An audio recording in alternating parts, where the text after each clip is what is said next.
누리호가 여는 뉴 스페이스 시대.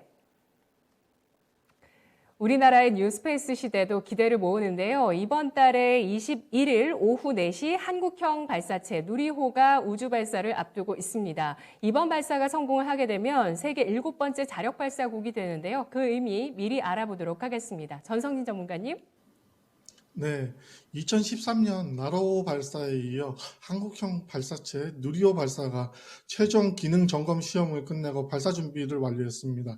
현재 위성 등 자력 발사를 할 수 있는 나라는 러시아, 미국, 유럽, 중국 등 9개국입니다. 무게 1톤 이상 실용급 위성을 자력 발사할 수 있는 나라는 이스라엘, 이란, 북한을 제외한 6개국입니다. 그러므로 21일 발사에 성공을 하면 우리나라는 세계 7번째로 우주 발사체를 보유한 국가 반열에 오릅니다.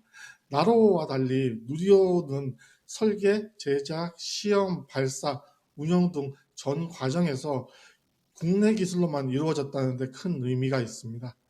누리호 개발에는 300여 개의 기업에서 500여 명이 참가를 했고, 누리호 전체 사업비의 80% 정도인 약 1조 5천억 원은 참여 기업에 쓰였습니다. 나로 개발 당시 국내 산업체 집행액은 1,775억 원이 쓰였다고 합니다. 누리호의 총 조립은 한국항공우주산업이 맡아 사실상 사업을 주도를 했습니다. 항공용 엔진 조립 기술을 누리호에 접목시킨 하나에어로스페이스가 엔진 총 조립을 맡았습니다. 누리호 발사대는 현대중공업이 4년 6개월에 걸쳐 건립을 했습니다. 이 외에도 30여 개 기업이 엔진, 구조체, 유도전자 시스템, 전자 등 주요 분야에 참여를 했습니다. 우리나라는 누리호의 설계, 제작, 시험, 발사, 운영 등 모든 과정에서 국내 기술로 진행을 했습니다. 특히 주 엔진인 75톤급 또 7톤급 액체 엔진을 자력으로 개발을 했고, 발사에 성공을 하면 중대형 액체 로켓 엔진을 개발하고 보유한 나라가 됩니다. 야후 파이낸스에 의하면 올해 9월 민간인 우주 여행으로 전 세계에 이름을 알렸던 일론 머스크가 이끄는 우주 개발 업체 스페이스X의 기업 가치가 1,003억 달러, 3억 달러, 약 120조 원으로 세계 최대 방산업체인 로키드 마틴 970억 달러, 116조를 넘어섰다고 전해지고 있습니다. 누리호의 발사가 계기가 돼서 스페이스X와 같은 기업이 한국에서도 나오기를 기대해 봅니다. 네.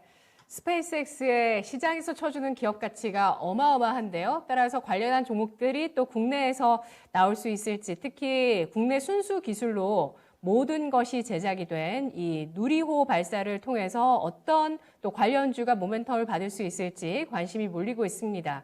서영환 전문가님께서도 관련한 이슈 분석해 주시고 토픽 있으시면 말씀해 주시죠. 예, 원외 기업들이 인공위성을 수천 개를 쏘아 올려서 전 세계 어느 지역에서든 안테나만 있으면은 인터넷이 가능하게 한다는 그런 계획이 있죠. 이로 인해서 인공위성 등 우주 산업의 규모가 급격하게 성장할 것으로 예상이 됩니다. 아까 말씀해 주신 것처럼 위성 하나 쏘는데 1조 원이라고 하니까요. 수천 개라고 하면은 엄청난 그런 시장이 형성이 되겠죠. 하이테크 제조업에 있어서 국내 기업들은 높은 기술력을 보유하고 있기 때문에요. 향후 우주 산업 시장에서도 국내 기업들의 선전이 기대가 되고요. 저는 관련 기업 중에 그 한양 ENG라는 기업을 좀 좋게 보고 있습니다. 기존의 실적도 매우 좋기 때문에 PER이 현재 6배의 상황입니다. 너무나도 싼 상황이죠. 그리고 또 지난 20년 동안 그 발사체, 위성 발사체의 지상 설비 기술들을 발전시켜 왔었는데요. 나로호에서도 동사의 기술이 적용이 되기도 했었습니다. 따라서 현재 밸류에이션도 싸고 관련 모멘텀도 받을 수 있는 동사 투자가 상당히 유망해 보인다고 이렇게 생각하고 있습니다. 네, 알겠습니다. 민간 우주여행뿐만 아니라 원외 프로젝트까지 모멘텀이 이어지는 쪽 우주 관련주 한양 ENG 밸류에이션 매력 보셨는데요. 그렇다면 전성진 전문가님께서는 토픽 어떤 종목을 보실까요? 네, 하나 에어로스페이스를 준비를 했습니다. 이번 누리호 개발 시에 엔진 개발 초기에는 목표 대비 20%, 25% 정도 무겁게 설계되었는데, 이후에 반복 엔진 연소 시험을 통해서 엔진 기능과 작동 환경에 대한 데이터 축적, 무게 감량을 위해 설계 개선, 구조 해석 등을 적용하여 감량에 성공을 했습니다. 정부는 누리호 발사 이후에 이 엔진의 성능 개량을 통해서 대형 소형 발사체 개발에 지속적으로 활용할 예정인데요. 그 중심에 하나 에어로스페이스가 있을 것으로 예상합니다.